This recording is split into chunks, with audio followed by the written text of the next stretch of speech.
21শে জুলাই তৃণমূল কংগ্রেসের শহীদ সমাবেশ। উত্তরবঙ্গের তৃণমূল কর্মীদের বিভিন্ন ক্যাম্পে থাকার ব্যবস্থা। ক্ষুদিরাম অনুশীলন কেন্দ্রে মেডিকেল ক্যাম্পের ব্যবস্থা। মেডিকেল ক্যাম্পে রয়েছেন 6 জন করে চিকিৎসক। কিছুক্ষণ আগে শিয়ালদা স্টেশনের বাইরে ছবিটা দেখিয়েছিলাম, সেখানেও একটি ক্যাম্প করা হয়েছে। আবার এই মুহূর্তে ক্ষুদিরাম অনুশীলন কেন্দ্র, যেখানে এই স্বাস্থ্য শিবিরের আয়োজন করা হয়েছে।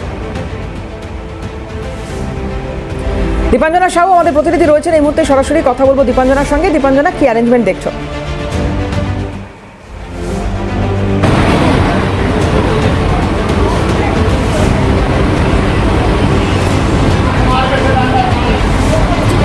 দেখো, রাত পোহালেই 21শে জুলাই, আর 21শে জুলাই তৃণমূল কংগ্রেসের একেবারে মেগা শো।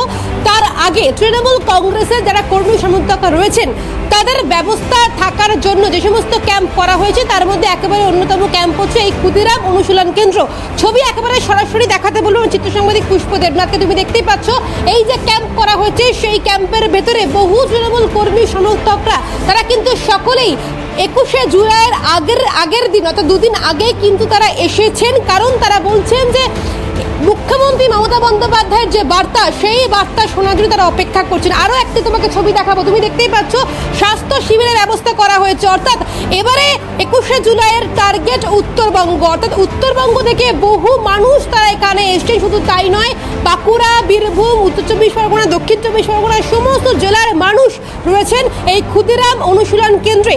ইতিমধ্যে যে স্বাস্থ্য শিবিরের ব্যবস্থা করা হয়েছে, সেখানে যে সমস্ত চিকিৎসকরা রয়েছে তাদের 3টে ধাপে ডিউটি ভাগ করা হচ্ছে। সকালেও থাকছে 10 জন চিকিৎসক, সন্ধ্যাও থাকছে 10 জন চিকিৎসক। অর্থাৎ সব মিলিয়ে বলা যায় ইতিমধ্যে কিন্তু সমস্ত ব্যবস্থা রয়েছে। তুমি দেখতেই পাচ্ছ তৃণমূল কর্মী সমর্থকরা তারাও কিন্তু মূলত রয়েছেন। আর এই যে স্বাস্থ্য শিবিরের যে ব্যবস্থা করা হয়েছে, সেখানে সমস্ত রকম চিকিৎসক থেকে শুরু করে জ্বর, সর্দি, কাশি, প্রেশার, সুগার, সমস্ত কিছু ওষুধের ব্যবস্থা রাখা রয়েছে। সরাসরি একবার কথা বলার চেষ্টা করব। এই মুহূর্তে আপনি কিসের ওষুধ নিলেন? এই মুহূর্তে আপনি কিসের ওষুধ নিলেন? আমি দিদি, আমি গেছে, আমার প্রচণ্ড শরীর খারাপ, আমার তবু এসেছি দিদির কাছে। কিন্তু আমার ঘাড়ের ব্যথা খুব, মাথা খুব যন্ত্রণা করে, ভালো লাগছে না। আমি দিদিকে, তোমাকে আমি খুব ভালোবাসি। দুদিন আগে আপনারা এসেছেন মুখ্যমন্ত্রী মমতা বন্দ্যোপাধ্যায়ের এই বক্তব্য শোনার জন্য। ইতিমধ্যে ব্যবস্থাপনা কেমন রয়েছে?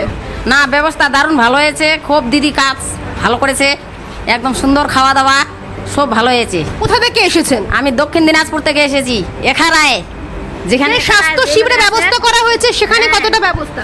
মেলার ব্যবস্থা হয়েছে। ওখানে ছিলাম, কি করলে ওখানে ফার্স্টে ছিলাম। ওখান থেকে আমি বৃহস্পতিবার এসেছি দিদি, বৃহস্পতিবার, আজকে রবিবার। বেশ, আরো একজন রয়েছে তৃণমূল কর্মী সমর্থক, তার কাছে একটু কথা বলবো। ইতিমধ্যে আপনি একটু সামনে এগিয়ে আসবেন। বলছি, ইতিমধ্যেই আপনারা দুদিন আগে চলে এসেছেন, ব্যবস্থা কেমন রয়েছে?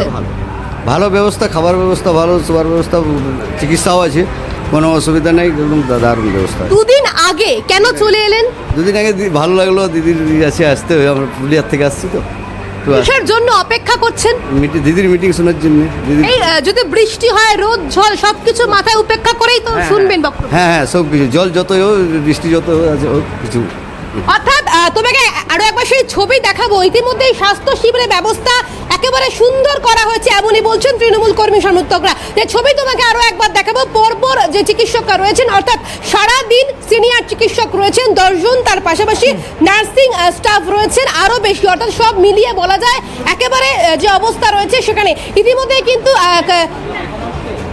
তুমি দেখতেই পাচ্ছ সরাসরি, অর্থাৎ চিকিৎসকরা এখানে সমস্ত চিকিৎসার তারা চিকিৎসা করছেন। এবং তার পাশাপাশি যে সমস্ত তৃণমূল কর্মী সমর্থকরা তারা জেলা থেকে এসেছেন, জেলার চিকিৎসকরাও কিন্তু যে প্রেসক্রিপশন, সেই প্রেসক্রিপশন দেখাচ্ছেন। এবং সেখানে সেই ছবি দেখতে পাচ্ছি। দীপাঞ্জনা, আপাতত অনেক ধন্যবাদ তোমাকে। পরিস্থিতিকে নজর রাখো, পরবর্তীতে আবারও আসবো। দীপাঞ্জনা সাহু আমাদের সঙ্গে ছিলেন সরাসরি ক্ষুদিরাম অনুশীলন কেন্দ্র থেকে। শশী পাঁজা, মাননীয় মন্ত্রী, কি বলেছেন শুনবো। এবং যারা আসবেন জেলা থেকে তাদেরকে রিসিভ করা হয়। দেখো, স্বাস্থ্য শিবির আর স্টেশন বাইরে আর একটা ভিতরেও রয়েছে। ফলে স্বাস্থ্য শিবিরের উদ্দেশ্য রয়েছে যে অনেকটা যাত্রা করে আসছেন, এসে আজ 19 এবং কালকে 20 তারিখ, তারা যাতে সুস্থ থাকে, যদি কোনো অসুখ বিসুখ থাকে ইত্যাদি, তার জন্যে, কিংবা ফার্স্ট এড, হাত পা কেটে গেছে, এইগুলোর জন্য আমাদের ডক্টরসরা শুশ্রূষা করবেন।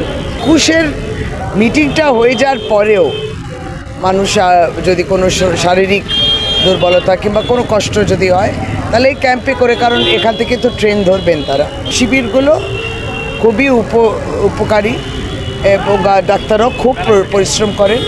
আর আমাদের মডার্ন মেডিসিনের ডাক্তার থাকে, আয়ুর্বেদের ডাক্তার থাকে, হোমিওপ্যাথি ডাক্তার থাকে, ফার্মাসিস্ট থাকে, আমাদের এনএচএমের স্টাফ, সিএচও, সিএচএ তারা থাকেন, community health assistant, community health officer, প্রত্যেকেই। সুতরাং এটা 21শে জুলাইকে কেন্দ্র করে বিভিন্ন স্বাস্থ্যকর্মীরা একজোট হয়ে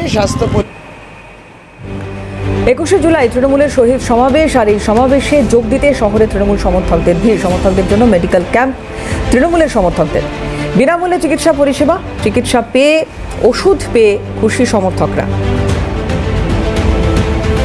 যে ছবি এই মুহূর্তে দেখতে পাচ্ছেন, সেবাশ্রয় এই প্রকল্প, কিছুদিন আগেও যে প্রকল্পের কথা একেবারে খবরের শিরোনামে ছিল এবং তার সুফল পেয়েছেন প্রচুর মানুষ। সেখান থেকেই এবারে যে ওষুধ দেওয়া বা যে ট্রিটমেন্ট করা সেগুলো কিন্তু চলছে। তো জানার চেষ্টা করব, সেন্ট্রাল পার্কের রেশমি দাস আমাদের প্রতিনিধি এই মুহূর্তে রয়েছেন সরাসরি। একটু ছবিটা যদি তুলে ধরো রেশমি।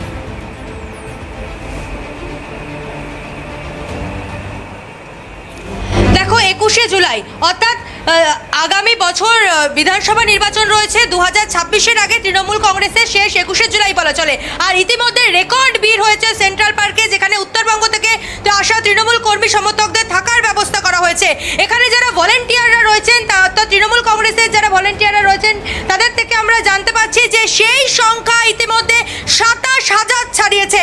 অর্থাৎ উত্তরবঙ্গ থেকে আগত তৃণমূল কর্মী সমর্থকদের সংখ্যা সেন্ট্রাল পার্কে 27,000 ছাড়িয়েছে এবং উত্তরবঙ্গ থেকে আরও প্রচুর মানুষ এই সেন্ট্রাল পার্কের যেই ক্যাম্প করা হয়েছে সেই ক্যাম্পে আসছেন। এখানে একাধিক ব্যবস্থা করা হয়েছে, মূলত খাওয়ার জন্য একটি নির্দিষ্ট তাঁবু করা হয়েছে, পাশাপাশি 7টি হ্যাঙ্গার করা হয়েছে। উত্তরবঙ্গের যেই জেলাগুলি রয়েছে তাদের জন্য আলাদাভাবে থাকার ব্যবস্থা করা হয়েছে, পুরুষ মহিলাদের জন্য ভিন্ন স্নানাগারের ব্যবস্থা রয়েছে, মেডিকেল ক্যাম্প, সেবাশ্রয়, এবং সেখানে বিনামূল্যে চিকিৎসা পরিষেবা দেওয়ার পাশাপাশি বিনামূল্যে ওষুধ দেওয়া হচ্ছে।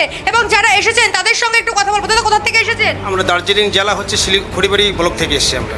মূলত 21শে জুলাই কি বার্তা শুনতে চান মমতা বন্দ্যোপাধ্যায়ের কাছ থেকে? কি বার্তা শোনার জন্য অপেক্ষা করে রয়েছেন?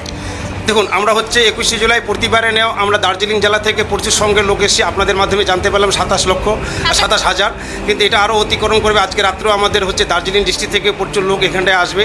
21শে জুলাই আমাদের আবেগ দিদির, আমাদের আগামী দিনের আমাদের দিদি 2026-এ যে আমাদের নির্বাচন রয়েছে, দিদি আমাদের আগামী দিনের যে নির্বাচনে একটি বার্তা দেয়। সকল আমরা যে তৃণমূল কর্মী রয়েছি, এই বার্তাটুকু ওনার শোনার জন্য আমরা সকলে আগ্রহের সাথে আমরা এখানটায় আসি। প্রতিবারে নেও আমরা দার্জিলিং এবারে এসেছি আমরা। ইতিমধ্যে মুখ্যমন্ত্রী এবং অভিষেক বন্দ্যোপাধ্যায় রাজপথে নেমেছিলেন। মূলত তারা যেটা বলেছিলেন যে বাঙালিদের, অর্থাৎ যারা বাংলা ভাষায় কথা বলে অন্য রাজ্যে তাদেরকে হেনস্থার শিকার হতে হচ্ছে, এই নিয়েও কি আপনারা প্রতিবাদ জানাবেন এবং এই নিয়েও কি বার্তা শুনতে চান মুখ্যমন্ত্রীর কাছ থেকে? ওই বার্তা নিয়ে আমরা আসছি। আমাদের বাংলার মানুষ উত্তরপ্রদেশ, বিহারে আমাদের বাঙালির অত্যাচার করছে বিজেপি সরকার। এই নিয়ে আমরা 21শে জুলাই দিদির এই 26শে ইলেকশনের জন্য আমরা দার্জিলিং খড়িবাড়ি ব্লক থেকে এসেছি। তার দিদির বার্তা শুনবো, আগামী দিন কিভাবে চলতে হবে 2026, এই বার্তায় আমরা ফিরে যাব। পাশাপাশি ইতিমধ্যে আপনাদের প্রচুর কর্মী সমর্থকদের দেখা যাচ্ছে, আপনারা এসেছেন এখানে মূলত মমতা বন্দ্যোপাধ্যায় যে বার্তা দেবে তাকে দিকে দিকে পৌঁছে দেবে। হ্যাঁ, দিকে দিকে পৌঁছানোর জন্যই দিদির বার্তা শুনে আমরা গ্রাম থেকে অঞ্চল অবধি পৌঁছাবো দিদির বার্তা। একদম। দেখো, তৃণমূল কংগ্রেসের কর্মী সমর্থক যারা আছেন তারা স্লোগান দিচ্ছেন এবং তারা বলছেন তারা মমতা বন্দ্যোপাধ্যায় থেকে যে বার্তা শুনবেন সেই বার্তা দিকে দিকে পৌঁছে দেবেন। এবং মহিলারাও এসেছেন এবং দেখতে পাচ্ছি যারা মহিলা কর্মী সমর্থক তারাও এখানে উপস্থিত হয়েছেন। কোথা থেকে আসা হয়েছে দিদি? খড়িবাড়ি জেলা থেকে। কি জন্য মূলত আসা? কি জন্য আসা?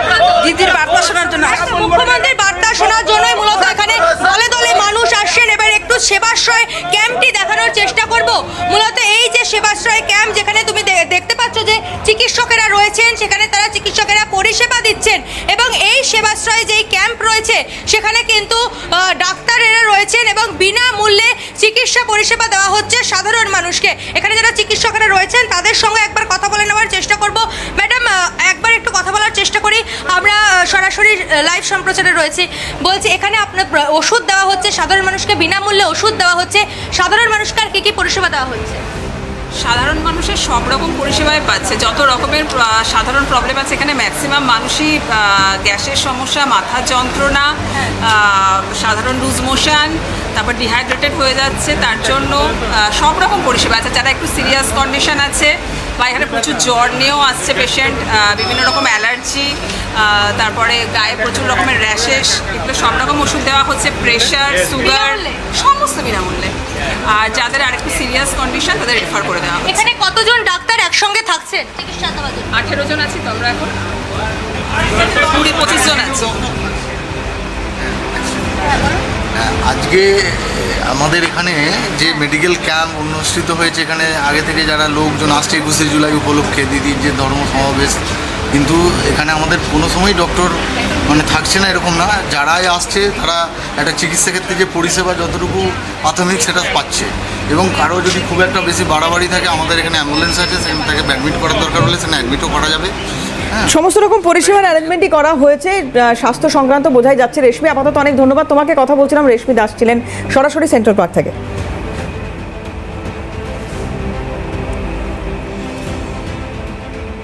পাচ্ছে যে বিজেপিকে তারা ভোট দিয়ে জেতালো, কোচবিহার, আলিপুরদুয়ার, জলপাইগুড়ি 3টে সিট পরপর 2টো ইলেকশন জেতালো এবার বাদ দিয়ে, সেই রাজবংশী ভাই পশ্চিমবঙ্গের প্রথম এনআরসির নোটিশটা পেল।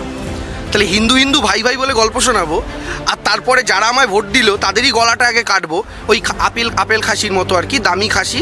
একটু পরে মালিক তো নিয়ে যান মার্কেটে, খাসিভাবে হচ্ছে আমাকে মালিক খুব ভালোবাসেন তাই আমাকে আপেল খাওয়াচ্ছেন। তো আমরা অনেকটা বিজেপির কাছে সেরকম হয়ে গেছি হিন্দুরা। তো সেই জায়গা থেকে দাঁড়িয়ে এবার আমার মনে হয় উত্তরবঙ্গ থেকেই এবার প্রধান লড়াইটা উত্তরবঙ্গ থেকেই হবে। হিন্দু ভাইরা দেখতে পাচ্ছে যে বিজেপি